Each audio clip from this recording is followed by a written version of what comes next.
Hello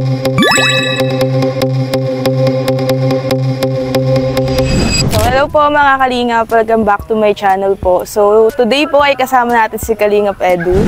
At syempre interviewin po natin siya as requested po ng ating mga ibang viewers. So meron lang ako ditong mga 15 to 18 questions. Ako 50 questions. Nabuhan akong tao. Meron dito madadali lang naman. Kumbaga personal or as a Kalingap member. Tapos yung iba syempre as sa EDC. Sige na. Siyempre, una sa lahat, kamusta naman si Kalingap Edu? Okay lang naman. Dati lang, focus sa pagbablog, lalo na sa channel ko, kasi marami ako tinutulungan mga beneficiary. Kaya minsan, hihira ako makita rin sa ganito, sa mga lakad. At naging limit, binago na rin kasi ni Rob yung mga schedule namin. Karaniwan tuwing EDC na lang at saka mission ako na nakasama. Saka ganito, kay Kuya Val. So, kung ikaw ang bibigyan ng pagkakataon na baguhin ang buhay ng isang tao, ano ang una mong gagawin para matulungan siya? Siguro mas maganda sa ugali. Ugali.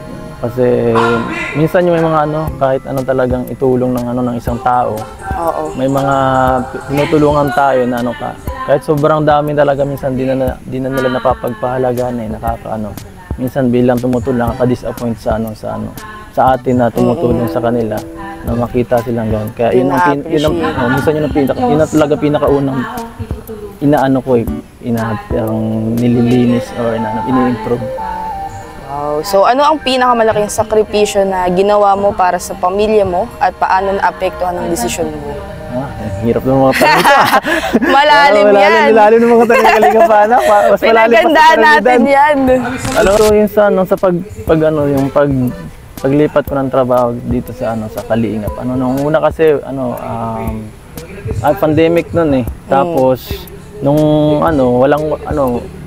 nag-iisip kasi ako kung anong gagawin ko, kung magtatrabaho na lang ako sa ng normal o itry ko itong ganitong klaseng trabaho na charity. Kasi nung una talaga sobrang risk talaga noon kasi si Kuya Val saka si Kalingap Rob hindi pa masyado kilala ng tao. Tanda ko si Kalingap Rob siguro 160,000 viewers lang, hindi pa ganun kalaki ang subscriber niya. Talagang ako, sige, try ko lang. Tingnan natin kung ano mangyari. Sobrang sugal talaga. Ako ang halos isa sa pinakaunang kasama ni Kalingap Rob eh. Ako, si Esco Jason una, akong sunod, si Ian, tapos yung isa. Hindi ko nasasabihin sa iyo. Pero anong una mong work pala bago to? Sa nasa factory ako sa Laguna ako, nagtatry ako kasi gusto ko Taga Laguna ka? Hindi, dito lang sa diet mismo. Try lang ako doon, try lang ako kasi gusto ko makapag-abroad doon eh.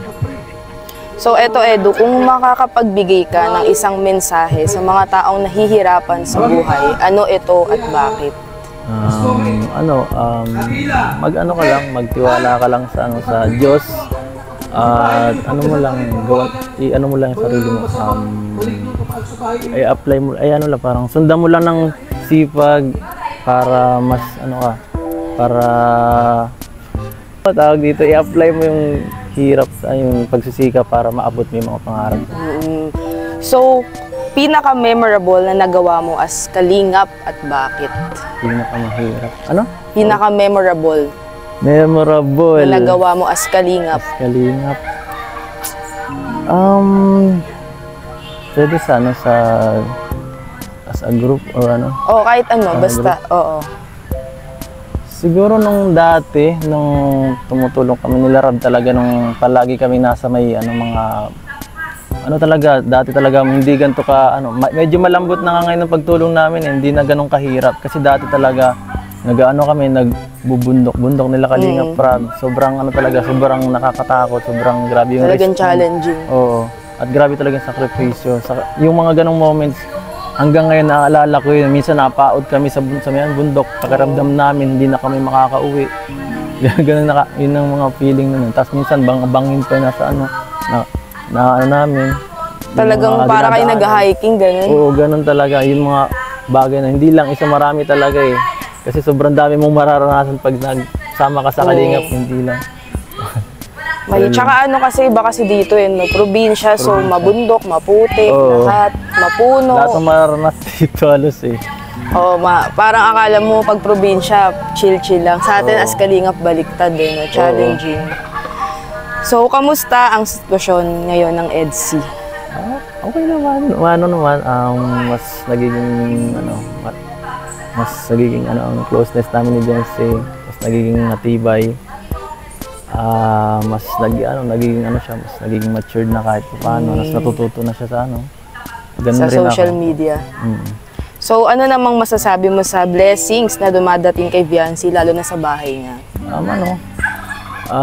Yun, natutuwa ako kasi deserve rin naman yun talaga ni Biancy yung ganyang bagay na makuha kasi mahirap din yung yung dalawang may bata ka pa, may ganito ka na, may work ka na agad, no? Hindi pa nga siya nasa tamang edad pero ganito na agad responsibilidad niya.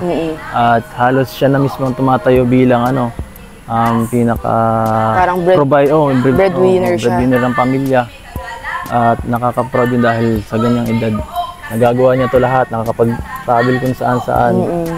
Bilang tumutulong para nakikita ko na nakaka-proud. Kagaya na sinabi ni Rob sa post niya nakaraan, proud siya kay Biancy dahil marami nang naabot si Biancy sa ganyang edad. Ahead na siya masyado sa kanyang mga kasamahan sa mga kaklase or sa iba pang tao. So gusto ko lang din malaman, syempre napakaganda ni Biancy. Anong unang ay first impression mo nung nakita mo siya? As in yung first ever kita mo sa kanya? First ever impression ko sa kanya is parang madali ito maging kaibigan si Biancy. Mabali siyang pakisamahan. Madaling pakisamahan. Kasi sobrang hinhin niya, hindi siya halos mahulugang karayom eh. Parang lahat ng kay Angels, ganun no? Sila Joy, sila Carla, mga mahihinhin sila. Si Joy, hindi si Joy. Nilaglag. Kilala kayo. So si Biancy, mas mahihinhin. Sobra. Si Biancy talaga, pag nalabas kayo, biling lang sa kamay mong mga salita niyan. Ganun? Oo, mas mahinhin pala siya. Akala ko si Carla at si Joy ang mahinhin. So si Biancy pa pala. Mas malala si Biancy dati. Medyo nahubog na lang ng panahon. Nahubog ng panahon. So pwede ka ba magbigay ng paborito mong ugali ni Biancy? Siguro yung magaling, siya, family-oriented siya. Yun ang pinakamagandang nakita ko sa kanya. Parang sa lahat ng bagay, naiisip niya ang pamilya niya. Lalo na ngayon, kasi ang laki ng blessings na dumadating sa kanya, hindi siya na-overwhelmed, di lumaki yung ulo niya talaga. Yun, okay din yun talaga. Nakikinig siya sa mga niya, sa mga nakatala, sa mga kuya niya, ate, yan. Saka nung nasa sa Hong Kong talaga, ang galing eh. Kasi nung may mga binigay sa kanya, ang dami niya binigay sa kanya mga pera, pero ang ginawa, hindi siya naggastos kahit 5. Wow, talaga tinabi niya. Tinabi niya kasi sabi niya, yata parang gusto niyang i-save yung pera para sa pamilya niya o para sa pag magka-college na yata. Wow, kahit sobrang dami ng blessings sa kanya, talagang humble pa rin si Humble Biancy. pa rin, nakaka-proud yung ugali. So, paborito mong suot o forma ni Biancy, yung tipong pag yun yung suot niya talagang mapapangiti ka? Forma ba? Ako parang kahit naman sa akin eh, hindi naman mahalaga yung forma, basta siya. Wow! So makita lang siya. Taray. So ito, paano mo naman nalalaman kapag galit na si Biancy? Paano ugali ni Biancy kapag parang naiinis na? Natahimik lang yan. Tapos nag-post lang yan sa Facebook. Di siya namamansin pag naiinis natin. Di ka mamamansin, di rin. Kaya kapag nagkakaano kami, di kami nagpapansinan yan. Walang chat yan na ilang araw. Ganon. Pero paano kayo nagbabate pag nakita na ulit? Or di naman nyo rin natitiis ng isa't isa talagang? Ako hindi ko natitiis. Na-chat talaga ako minsan. Si Kalingap Edu pala. So paano ka naman sinusuyo ni Biancy pag ikaw ang nagtatampo? Hindi ko alam. Pero ako sweet naman si Biancy off ka. Minsan. So parang ang sinasabi mo, ikaw ang hindi nakakatiis at laging nagchat-chat kay Biancy. Ako na lang tawag dito. Ako mas panganay. Ako na lang nagbibigay. Sa bagay, mas mature din. Ako na lang nagbibigay. Kasi siya medyo medyo ang ugali. Medyo konting pagka... kasi yung age niya din naman no? Pero naiintindihan ko kasi bata pa. Pero nakaka-proud kasi yung responsibilidad niya, di ba? Sa ganong part, matured siya. Oo, yun lang. Yun ang wala akong masabi. Mahalaga. So, after ng issue nyo ngayon, Ha?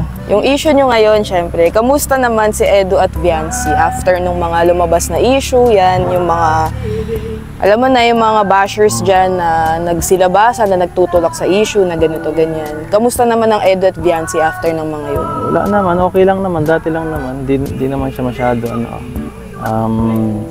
dun, dati lang, kahit nga ngayon, nag-chat kami, wala Okay lang. Wala naman nagbago. Asar lang minsan yun, pag pero wala naman. Normal na. Normal lang na naman. sa inyo. Sanay man yun sa akin kasi syempre, di ko maiwasan makahalubilo sa tao kasi trabaho natin makipaghalubilo sa tao. Tama. As a vlogger. Kasi pag di ka rin naman minsan may masasabi sila sa'yo. Oo. So, syempre, ang kailangan naman natin gawin is talagang makikihalubili ko kahit kanino. Off-cam or on-cam. Normal lang yun. So, ano ang aasahan ng mga supporters at nagmamahal na EDSI sa inyo? Sa mga susunod pang taon at buwan ng EDSI? Susunod na taon, masyado malayo pa yun. Malayo pa ang journey nyo. Oo. So, ano ang aasahan nila? Basta lang, mas marami pang mas masayang alaalang magagawa, mas marami pang mas hindi ko mahirap magsabi na kung ano-ano. Ito na lang, sige. Siyempre, message mo sa mga solid supporters ng EDSI na until now ay sumasama sa journey nyo. Ano ba? Message mo sa mga solid supporters ng EDSI na until now ay kasama nyo sa journey nyo. Siyempre, thank you so much po sa mga fans natin dyan, Fans siyempre ng Kalingap. Dahil po sa inyo yan, kung bakit andito pa rin kami, malakas. At magpapatuloy kahit man natapos yung unang taon ng yung anniversary, dire-diretso lang po tayo sa hindi natatapos.